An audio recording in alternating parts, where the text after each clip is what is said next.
الحمدللہ وحدہ والصلاة والسلام علی من لا نبی بعدہ اما بعد فاعوذ باللہ من الشیطان الرجیم بسم اللہ الرحمن الرحیم ولا تقولوا لمن يقتل في سبيل الله اموات بل احیاء ولکن لا تشعرون صدق اللہ العظیم۔ معزز دوستو، سفر المظفر سن 1442 ہجری کا آخری جمعۃ المبارک ہے۔ 16 اکتوبر 2020 آپ کی خدمت میں نے قرآن کریم سورۃ بقرہ آیت نمبر 154 پڑھی ہے۔ اللہ رب العزت اس آیت مبارکہ میں ارشاد فرماتے ہیں کہ جس شخص کو اللہ اپنے راستے میں قبول فرما کر موت دے دے، وہ موت نہیں ہے بلکہ زندگی کی نوید ہے۔ اور اللہ رب العزت اس بات کو ناپسند فرماتے ہیں کہ بندہ جو اللہ کے راستے میں ذبح ہو جائے اس کو مردہ گمان کرے۔ قرآن کریم کی یہ آیت ہمیں بتاتی ہے کہ جب ہم جان اللہ کے راستے میں قربان کر دیتے ہیں تو رب العزت اس کو صرف قبول نہیں کرتے بلکہ قبول فرما کر لوگوں کے سامنے ایک آئیڈیل بنا دیتے ہیں۔ یہ بات میں نے آپ کی خدمت میں اس بنیاد پہ عرض کی ہے کہ گزشتہ ہفتے کراچی میں حضرت مولانا ڈاکٹر عادل خان رحمۃ اللہ تعالیٰ علیہ شہید ہوئے ہیں۔ میں ان کا تھوڑا سا تعارف آپ کی خدمت میں رکھنا چاہوں گا۔ مولانا ڈاکٹر عادل خان دنیا کی متعدد زبانوں کو ایسے بولتے تھے جیسے بندہ اپنی ماں بولی بولتا ہے۔ اللہ پاک نے اس شخص کو پی ایچ ڈی ڈاکٹر بھی بنایا ہے، عالم دین بھی بنایا ہے، حدیث کا ماہر بھی بنایا اور مختلف زبانوں میں دین کی تبلیغ کرنے والا بھی۔ امریکہ سے لے کر پاکستان سے لے کر ملیشیا تک ان کے مستقل دینی ادارے تھے اور اللہ پاک نے انہیں کئی صفات سے نوازا تھا۔ 63 سال کی عمر، مسنون عمر ملی اور اللہ نے دنیا سے اٹھا لیا۔ کسی قوم کی بدقسمتی ہے کہ اس قوم میں اس قوم کا نبی قتل ہو، اور اس قوم کی بدقسمتی ہے جس قوم میں انبیاء کے وارثین قتل ہو۔ حدیث پاک میں ہے، اللہ کے رسول صلی اللہ علیہ وسلم نے فرمایا، لن یفلح قوم، وہ قوم کبھی کامیاب نہیں ہو سکتی، شجوا نبیہم، جو اپنے نبی کو زخمی کرے، حملہ آور ہو اس پر۔ یہ رسول اللہ صلی اللہ علیہ وسلم نے اس وقت بات ارشاد فرمائی جب جنگ احد میں کفار نے اللہ کے رسول صلی اللہ علیہ وسلم پر حملہ کیا تھا۔ حضور اقدس صلی اللہ علیہ وآلہ وسلم کی ذات عالیہ ہمیں بتا رہی ہیں کہ کسی قوم کی بدقسمتی کے وہ دن ہے کہ وہ نبی پر حملہ آور ہو، اور جب نبی دنیا سے رخصت ہو جائے اور اگر ختم نبوت نہ ہو تو پھر نبی کا نائب نبی ہوتا ہے، اور ختم نبوت ہو جائے تو نبی کا وارث علماء ہوتے ہیں۔ تو اس قوم کی بدقسمتی ہے جس قوم کے اندر انبیاء کے وارثین کو قتل عام کیا جائے۔ میں بعض اوقات حیران ہو جاتا ہوں کہ ہم ایسے معاشرے میں سانس لے رہے ہیں جس معاشرے میں ہم اپنے نبی کے وارثین کے قتل کا دھبا اور داغ بھی کسی ہاتھ پہ تلاش کرنا چاہیں تو نہیں کر سکتے۔ یہ بدقسمتی کی انتہا ہوتی ہے۔ اللہ پاک اس بدقسمتی کو خوش قسمتی میں تبدیل فرما دے۔ حضرت مولانا ڈاکٹر عادل صاحب رحمہ اللہ کو اللہ نے کئی صفات سے نوازا تھا۔ حال ہی میں انہوں نے جو کام کیا ہے اور جو ملک دشمن، دین دشمن لوگوں کو ایک آنکھ بھی نہیں بھایا، وہ یہ تھا کہ اختلاف ختم کر کے اہل سنت مسلمانوں میں اتحاد کی راہ ہموار فرمائی تھی انہوں نے، اور ایسے دورے فرما کر لوگوں کو چھوٹی چھوٹی باتوں پر راضی کر کے، چھوٹی چھوٹی باتوں پر اختلاف ختم کر کے بڑی باتوں پہ راضی کر کے اتحاد کی راہ دکھائی تھی۔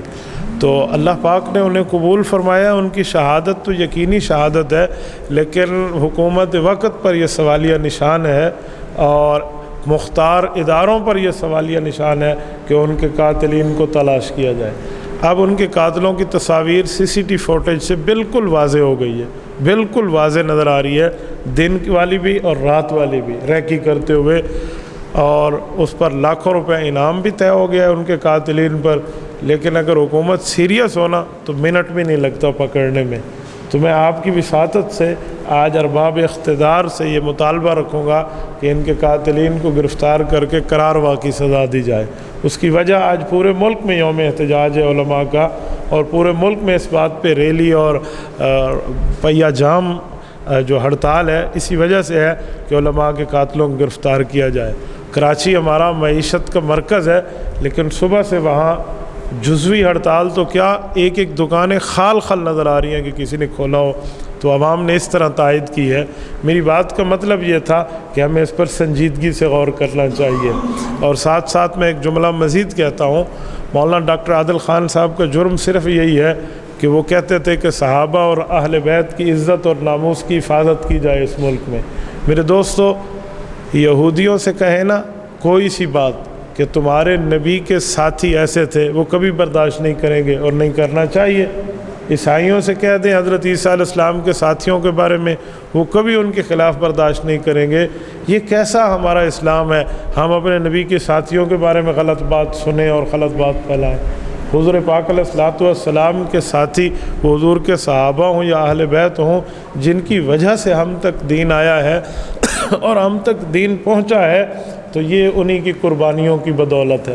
ایک صحابی کے بارے میں آتا ہے کہ وہ اپنی ذات اور اپنی جماعت اور اپنے خاندان سے بڑھ کے حضور سے پیار کرنے والے تھے۔ یہ حضور کے صحابہ ہیں۔ قرآن کریم کہتا ہے یہ وہ لوگ ہیں یوادون من حاد اللہ ولو کانوا آباءہم او ابناءہم او اخوانہم او عشیرتہم، فرمایا وہ ان کے ماں باپ کیوں نہ ہوں، خاندان کیوں نہ ہوں، بھائی کیوں نہ ہوں، قبیلے والے کیوں نہ ہوں، دوست احباب اور قریبی کیوں نہ ہوں، یہ اللہ کی محبت کے مقابلے میں ان کی محبت کو تسلیم نہیں کرتے۔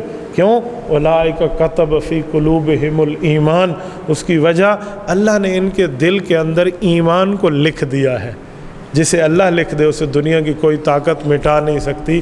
تو صحابہ کو مؤمن ہونا، صحابہ کرام کا اللہ کی جماعت پسندیدہ ہونا، یہ اللہ کے قلم سے لکھا ہوا ہے اور اس کو نہیں مٹایا جا سکتا۔ تو میرے دوستو، حضور پاک علیہ الصلوۃ والسلام کے صحابہ میں سے کسی ایک ایک صحابی کو بھی دیکھ لینا، وہ حضور پر جان قربان کرنے والا ہے۔ ایک صحابی کے بارے میں آتے ہیں حضرت ابو دجانہ، آپ علیہ السلام پر تیروں کی برسات ہو رہی تھی کافروں کی طرف سے، تو انہوں نے اپنا سینہ اور اپنی کمر سوچا کیا کافروں کے سامنے کروں، تو انہوں نے کمر کافروں کے سامنے کی اور حضور پاک علیہ السلام کے سامنے آ کر بچاتے رہے، یعنی حضور کو نہ لگے۔ تو جب گرے نا تو ایک صحابی نے ان سے پوچھا کہ عاشق تو سینے پہ تیر کھاتا ہے، تو نے کمر پہ کھائے ہیں؟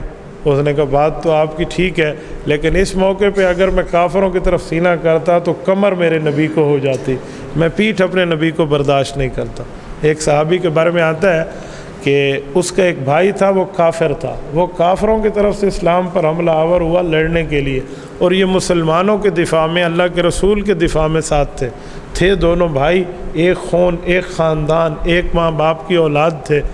تو جب کافر بھائی کو صحابہ کرام نے پکڑنا چاہا نا، اس کو رسیاں باندھی جا رہی تھی، وہ جنگی قیدی بن رہا تھا، تو اس نے اپنی پیار والی آنکھوں میں ایسے دیکھتے ہوئے نا اپنے بڑے بھائی جو مسلمان تھا اس کو آنکھوں میں دیکھ کر نظروں میں سوال کیا کہ یار ہم بھائی ہیں، میرے لیے تو کچھ نرمی کر دے۔ یہ خاموش رہے، آخر وہ منہ سے بول اٹھا، اپنے دوستوں، اپنے گرفتار کرنے والوں کو کہنے لگا کہ مجھے نہ پکڑو، میں تمہارے اس دوست کا بھائی ہوں۔ تو ان پکڑنے والوں نے اسے دیکھا نا جو صحابی مسلمان تھے، تو انہوں نے اپنے ان پکڑنے والے ساتھیوں کو کہا کہ اس کی رسی زور سے باندھو، یہ رسول اللہ کا دشمن ہے، اس کو زور سے باندھو اور اس کو پکڑ کے رکھو۔ دو باتیں ہوں گی، یا بدلہ لیں گے یا فدیہ لیں گے، اور اگر فدیہ آئے گا تو اسلام اور حضور کی ذات پہ خرچ ہوگا۔ اس کی ماں بڑی پیسے والی ہے، اس کی ماں اور اس کا خاندان پیسے والا ہے، برگر فیملی سے ریلیٹڈ ہے، اس کو پکڑ لیں۔ تو اس نے بول کر کہا عجیب ہے، یہی بھائی چارہ ہے، یہی بھائی چارہ ہے، میں آپ کا بھائی نہیں ہوں؟ تو انہیں بھائی گیری بھی ختم کر دی۔ تو اس صحابی نے ایک تاریخی جملہ بولا، انہوں نے کہا انما المؤمن اخو المؤمن، بھائی گیری کا معنی اللہ کے دین اور ایمان کو معیار بنایا گیا ہے۔ آپ نبی اور دین کے دشمن ہیں، اب کیا بھائی چارہ رہا؟ بھائی تو نہیں ہے، بھائی یہ ہیں جو تجھے باندھ رہے ہیں۔ ایسے لوگ تھے۔ اس طرح کے لوگوں کے بارے میں اس طرح کی لب کشائی، یہ بندے کے ایمان سے ہاتھ دھو بیٹھنے کی طرف اشارہ ہے۔ ایک صحابی رسول کے بارے میں آتا ہے، وہ رسول اللہ صلی اللہ علیہ وآلہ وسلم کی خدمت میں بیٹھتے تھے اور کھیتی باڑی کے لیے جاتے۔ جب اللہ کے رسول صلی اللہ علیہ وسلم کی وفات کا وقت تھا تو 1-2 دن پہلے اجازت لے کر گئے تھے، انہیں کیا پتہ کہ تقدیر نے کیا فیصلہ کر لیا۔ کھیتی باڑی کر رہے تھے تو کسی نے آ کر رسول اللہ صلی اللہ علیہ وسلم کے دنیا سے جانے کی ایک جاں بلب خبر سنائی، تو اس نے اس وقت دعا کی کہ میرے مولا میں آپ کی کسی نعمت پہ ناشکرہ نہیں ہوں، اللہ میں آپ کی نعمتوں پہ ضرور شکر گزار ہوں، لیکن میرے اللہ میں اب ان آنکھوں سے کسے دیکھوں گا مدینہ جا کر؟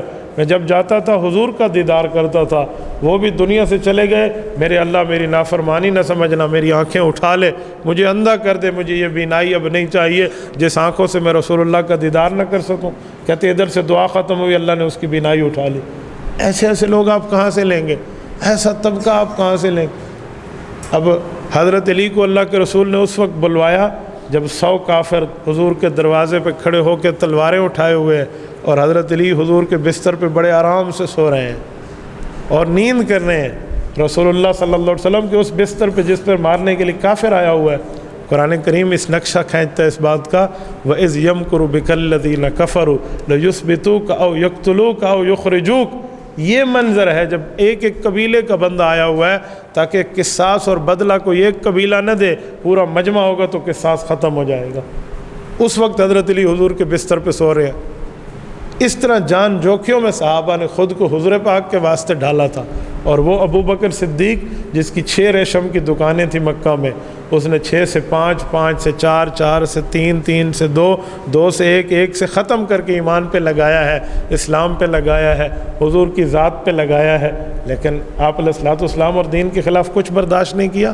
حضرت ابو بکر صدیق نے اپنے گھر میں جوان بیٹی چھوڑ کے گئے تھے، اور بھائیوں کو یعنی اپنے بیٹوں کو کہا تھا کہ اس کی حفاظت کرنا۔ حضرت اسماء رضی اللہ عنہا بڑی بیٹی ابو بکر صدیق کی عین کڑک جوانی میں تھی، اور یہ اپنے نابینا آنکھ سے باپ کو چھوڑ کر اپنی بچیوں کو چھوڑ کے حضور کے ساتھ معراج کی رات ہجرت کی رات گئے تھے۔ ابو جہل جب گھر آیا تھا نا تو اس نے حضرت اسماء سے پوچھا تھا تیرا باپ کہاں گیا ہے؟ کیوں؟ وہ جانتے تھے کہ جہاں ان کے والد ہوں گے نا وہ حضور کے پیرے میں ہی ہوں گے، تو ہم حضور کو تلاش کر لیں گے۔ تو ایک ایسی بات حضرت اسماء نے فرمائی کہ جھوٹ بھی نہ بنے اور دشمن سے بچ بھی جاؤں۔ کہا وہاں گئے جہاں جانا تھا۔ کہاں جانا تھا؟ کہا چلے جہاں چلے گئے ہیں، یعنی اسے بتایا نہیں۔ اس نے تھپڑ مارا حضرت اسماء کے چہرے پہ۔ جو ہم میں بیٹھے ہوئے ہیں نا جن کے سینے میں باپ والا دل ہے اور وہ اپنی جوان بیٹی رکھتے ہیں نا، ذرا وہ بندہ سوچ کے بتائے نا کہ جب جوان بیٹی کے چہرے پہ ایک دشمن آ کے تھپڑ مارے تو والد کے دل پر کیا گزرے گی؟ ابو بکر نے برداشت کیا ہے حضور کے دین کی خاطر، سب کچھ برداشت کیا ہے رسول اللہ صلی اللہ علیہ وآلہ وسلم کی خوشنودی کی خاطر، ایمان اور اسلام کے تحفظ کی خاطر۔ ان لوگوں نے تو ہم تک دین پہنچانے میں اپنی زندگیاں لگائی ہیں، اپنا گھر بار لگایا ہے۔ ان لوگوں نے تو رسول اللہ صلی اللہ علیہ وسلم کے دین پر اپنے مال تک کو قربان کیا۔ 2 کروڑ روپے سے زائد کا سود بنتا تھا حضرت عباس کا، جو وہ کاروبار کرتے تھے جب سود حرام نہیں ہوا تھا۔ جس رات سود حرام ہو رہا تھا صبح حضرت عباس کو یہ ادائیگی ہونی تھی اور انہیں ملنا تھا۔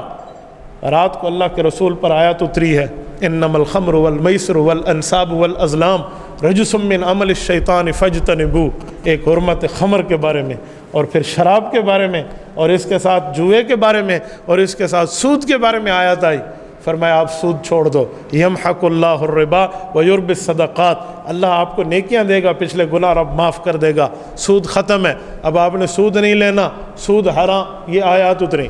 حضرت عباس حضور پاک کی خدمت میں آئے کہ یا رسول اللہ ایک دستبستہ عرض کرتا ہوں، آج رات اعلان نہ فرمائیں، کل اعلان فرما دیں۔ کیوں؟ اتنے کروڑوں ریال کا جو برابر کا سود بنتا ہے اتنا مجھے مل رہا ہے، یہ مجھے مل گیا تو میں 1 روپیہ استعمال نہیں کروں گا، اسلام پہ لگاؤں گا، لیکن اعلان میں تھوڑی سی نرمی، تھوڑی سی تاخیر فرما لیں۔ اللہ کے رسول نے جب اعلان فرمایا تو سب سے پہلے فرمایا کہ سود حرام ہے، اور میں سب سے پہلے سود کو جو حدر قرار دیتا ہوں وہ اپنے چاچے کا ہے، ہم 1 ٹیڈی بھی نہیں لیں گے۔ ان کروڑوں روپے کا آج سے 1400 سال پہلے اپنے مال کو اسلام کی خاطر قربان کیا۔ اور جب شراب حرام ہوئی تھی اس وقت صحابہ کرام نے شراب کو یوں گلیوں میں بہا دیا تھا، وہ کہتے تھے مہینوں بعد بھی بارش ہوتی تو شراب کی بو اٹھ پڑتی تھی، پھوٹ پڑتی تھی۔ یعنی کبھی آپ ایسے نہیں دیکھیں گے آقا نامدار حکم کریں اور یہ لوگ مانے نہیں۔ عبداللہ ابن مسعود رضی اللہ عنہ جیسے شخص حضور پاک کی مجلس میں آئے، اللہ کے رسول صلی اللہ علیہ وسلم اس وقت فرما رہے تھے بیٹھ جاؤ۔ ابن مسعود مخاطب نہیں تھے، وہ تو بہت پیچھے تھے، دور تھے، لیکن ان کے کان میں یہ لفظ ہے نا بیٹھ جاؤ، تو حضرت عبداللہ بن مسعود بیٹھ گئے۔ کمرے کے ایک پاؤں اندر تھا، ایک پاؤں باہر تھا۔ حضور علیہ السلام کی توجہ دلائی کہ فرمایا عبداللہ اندر آ جاؤ، کہ یا رسول اللہ جب آپ نے فرمایا میں بیٹھ جاؤ، میرے دل نے گوارا نہیں کیا میں ایک قدم بھی آگے بڑھوں، ایک قدم بھی آگے بڑھوں۔ حضور علیہ السلام کی خدمت میں ایک بادشاہ کا شہزادہ آیا تو وہ حالت ایمان کے ساتھ آیا، اور اس نے آ کر اللہ کے رسول کو عرض کیا کہ آپ اپنے ساتھ میرے ساتھ ایک خادم دیں جو میں اس کو کچھ تحفے تحائف آپ کے لیے دوں۔ حضور علیہ السلام نے یوں اشارہ فرمایا کہ یہ بندہ آپ کے ساتھ جائے گا، اسی طرف سے اشارہ فرمایا، اتفاق سے وہ صحابی حضرت معاویہ بن ابی سفیان ہے رضی اللہ عنہ اسی طرف سے گئے، اور اس شہزادے نے تو حضرت معاویہ کو اپنے ساتھ سواری پہ نہیں بٹھایا، کیونکہ وہ سمجھتا تھا یہ تو نوکر ہے، یہ تو خادم ہے، میں بادشاہ زادہ ہوں۔ تو یہ تپتی ہوئی ریت پر پیدل گئے ہیں۔ خدا کی قسم عرب کی گرمی جن نے دیکھی ہے نا وہ سمجھتے ہیں، میں نے اپنی آنکھوں سے دیکھا ہے، گاڑی کے بانٹ کے اوپر یوں انڈا توڑ کے رکھو تو تل جاتا ہے۔ آپ عرب کی گرمی شاید نہ جانتے ہو، میں نے صحراؤں میں گھوم کے دیکھا ہے عرب میں اتنی گرمی۔ حضرت معاویہ پیدل گئے، وہ ساری چیزیں اس کی لے کر آئے اور ننگے پاؤں گئے تھے۔ جب پوچھا گیا نا کہ جوتی کیوں نہیں پہنی، کہا جوتی تو اس طرف پڑی تھی دوسری طرف، حضور نے حکم اس طرف کا کیا تھا، اگر میں ادھر جاتا تو رسول اللہ صلی اللہ علیہ وسلم کے حکم میں نافرمانی ہو جاتی۔ ایسے لوگ جنہوں نے اپنی زندگیاں، اپنی مال، اپنی اولاد کو یوں لگایا۔ ابو بکر صدیق رضی اللہ عنہ کے بیٹے بعد میں مسلمان ہوئے ہیں، پہلے کافر تھے۔ جنگ بدر میں ابو بکر کے مقابلے میں بیٹا آیا، اور بیٹا جوان تھا، والد قدرے بوڑھے تھے، تو بیٹے نے اٹھا کے پٹخ دیا باپ کو کمر کے ساتھ، نیچے گرا دیا، اور ابو بکر صدیق کے بیٹے حضور ابو بکر کے سینے پر بیٹھ گئے اور خنجر ان کے سینے پہ مارنے لگے۔ تو چہرے کو دیکھتے ہوئے ایک بات یاد آئی کہ یار یہ تو وہی سینہ ہے جس پر تو پل کے جوان ہوا ہے، اس پر تو کھیلتا تھا، تیرا باپ تجھے کندھوں پہ اٹھاتا تھا، کوئی چھوڑ یار کسی اور مار دینا، یوں کہہ کے اٹھ گئے۔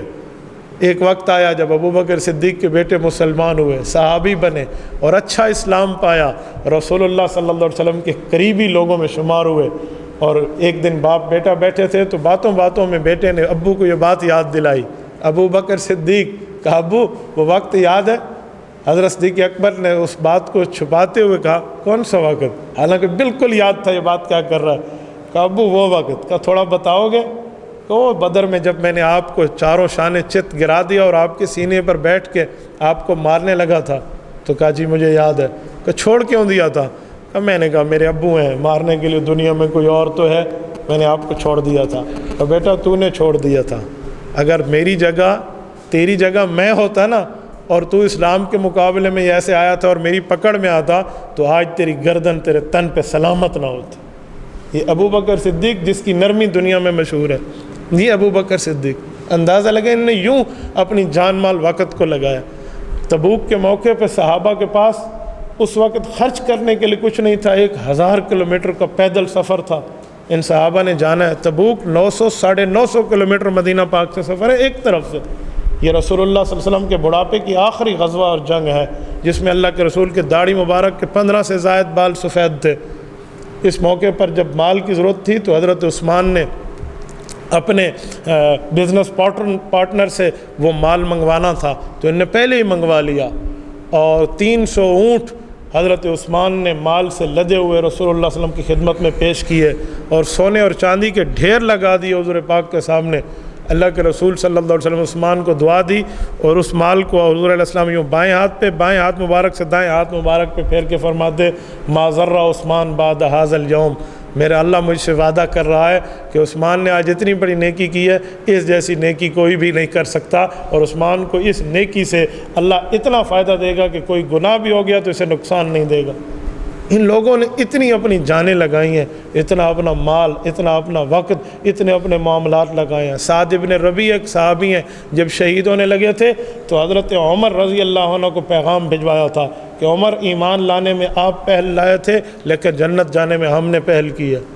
یہ وہ لوگ ہیں جن کے بارے میں قرآن کریم کہتا ہے یہ حضور کے مہمان کی قدر اپنے بچوں سے زیادہ کرتے تھے۔ ایک بار اللہ کے رسول کی خدمت میں مہمان آیا تو اللہ کے رسول نے حضرت قتادہ کے گھر بھیجا اور فرمایا اس کے کھانے کا بندوبست کرو۔ حضور علیہ الصلوۃ والسلام کے ذہن مبارک میں یہ تھا کہ ان کے ہاں وافر مقدار میں چیز ہے، لیکن اس دن ان کے پاس کچھ نہیں تھا، وہ اتنا ہی تھا جو اپنے بچوں کو انہیں کھلانا تھا۔ خاوند بیوی نے ایک دوسرے سے مشورہ کیا حضور کا مہمان ہے، آج اس گھر سے خالی نہ جائے۔ بچوں کو کہانیاں سنا کر بچوں کو نہلا بہلا کر سلا دینا، اور جب کھانے کی پلیٹ سامنے رکھی وہ ایک ہی بندے کا تھا۔ اب کیا کہا، یہ پردے سے پہلے کے احکام ہیں، بیوی کو ساتھ بٹھایا اور خود بھی بیٹھے، کہا جب کھانے کے لیے بیٹھیں گے چراغ بجھا دینا۔ اس وقت کا انرجی سیور تو چراغ تھا نا، لائٹ تو یہی تھی کہ چراغ بجھا دینا، اور منہ ہم ایسے ایسے آوازیں کریں گے جیسے ہم نوالا چبا رہے ہیں، تاکہ مہمان سمجھے اندھیرے میں یہ بھی کھا رہے ہیں، وہ کھا جائے، حضور کا مہمان اس گھر سے خالی نہ جائے، اللہ کے رسول کا مہمان خالی نہ جائے۔ یہ صبح حضور کے دربار میں گئے تو قرآن کریم کی آیت اتر چکی تھی، وَيُؤْثِرُونَ عَلَىٰ أَنفُسِهِمْ وَلَوْ كَانَ بِهِمْ خَصَاصَةٌ۔ اے میرے پاک پیغمبر، آپ کو رب نے وہ جماعت دی ہے جو باوجود ہے کہ خود مستحق ہوتی ہے استعمال کرنے کی چیزوں کو، لیکن اپنی جان پہ آپ کے مہمانوں کو ترجیح دیتے۔ ان لوگوں نے اپنا کیا کیا نہیں لگایا، جن کے نام سے ہم جس مسجد میں بیٹھے ہیں۔ ابو ایوب انصاری رضی اللہ عنہ، ان کا اصل نام خالد ہے۔ حضرت ابو ایوب انصاری کے گھر کے سامنے جب رسول اللہ کی اونٹنی بیٹھی تو ان کا بالا خانہ تھا، ایک اوپر والا کمرہ ایک نیچے والا کمرہ۔ یہ رسول اللہ کو اپنے گھر لے کر آئے، آپ علیہ الصلوۃ والسلام نے فرمایا، ان نے عرض کیا یا رسول اللہ آپ اوپر بالا خانے میں جائیں گے اور ہم نیچے رہیں گے۔ حضور نے فرمایا ابو ایوب نہیں، ہم اوپر نہیں رہیں گے، ہم نیچے رہیں گے، آپ اوپر رہنا، میرے مہمان آئیں گے ملنے کے لیے، آپ کے گھر والوں کو پردے سے تکلیف ہوگی۔ میں نے عرض کیا یا رسول اللہ آپ تہ خانہ میں رہیں اور میں بالا خانہ میں، یہ میں ادب کے خلاف سمجھتا ہوں۔ حضور نے فرمایا نہیں، میں کہہ رہا ہوں تو اب کوئی بات نہیں ہے، اجازت ملے تو یہ اوپر سوئے۔ اور اس زمانے میں گھڑے ہوتے تھے پانی پینے کے۔ حضور پاک علیہ الصلوۃ والسلام جب ہجرت کر کے تشریف لائے تھے، حضور علیہ السلام نیچے والے بالا خانہ سے تہ خانے میں سوئے ہوئے تھے۔ گھر کی چھت ایسی ہوتی تھی، کھجور کی شاخیں ڈالی ہوئی ہوتی تھی اور کوئی گارا مٹی ہوتی تھی، اوپر سے کوئی پانی آ جاتا تو وہ رس پڑتی چھت۔ رات کو اچانک یوں ہوا کہ ان کے کسی بچے کا یا بیوی کا پاؤں لگا اس گھڑے پہ اور وہ گھڑا بہہ پڑا۔ جب چھت پہ پانی آیا نا تو یہ رات ہے، حضرت ابو ایوب انصاری نے کہا کہ اب تو اللہ کے رسول کی نیند خراب ہوگی، اب سردیوں کی رات میں ایک ہی کمبل ہے۔ اس کمبل کو اٹھایا، میاں بیوی نے اسی پانی پہ ڈال لیا کہ یہ کمبل پانی چوس لے، ہم ٹھٹھرتی رات میں ایسے زندگی گزار لیں گے، ادھر پانی کا ایک قطرہ نہ جائے، ادھر نہ جائے۔ سیدنا ابو دجانہ رضی اللہ عنہ احد کے میدان میں حضور کے ساتھ تھے، رسول اللہ کے سر مبارک پر جنگی ٹوپی تھی، ابن کمیہ کے حملے سے اس کی 2 کڑیاں اللہ کے رسول کے رخسار میں اندر پیوست ہو گئیں۔ حضرت ابو دجانہ نے دیکھا نا ہلاتے ہوئے، وہ اندر جسم میں پیوست ہوئی تھی، گہرا زخم تھا، اندر بالکل جا کر وہ اٹک گئی تھی۔ اب انہیں نکالنا، اس زمانے کا آپریشن تو نہیں تھا، کھینچ کے نکالنا ہوتا تھا، تو ہاتھ سے نہیں نکلتی تھی، ان نے دانت مبارک سے کھینچ کے وہ کڑی باہر نکالی۔ جب ایک کڑی باہر نکلی تو ایک دانت ٹوٹ گیا۔ ابو دجانہ نے کہا یا رسول اللہ آپ پہ دانت قربان، دوسری کڑی کے لیے دوسرا دانت توڑوا دیا، لیکن انہوں نے اللہ کے رسول صلی اللہ علیہ وسلم کو راحت دی ہے۔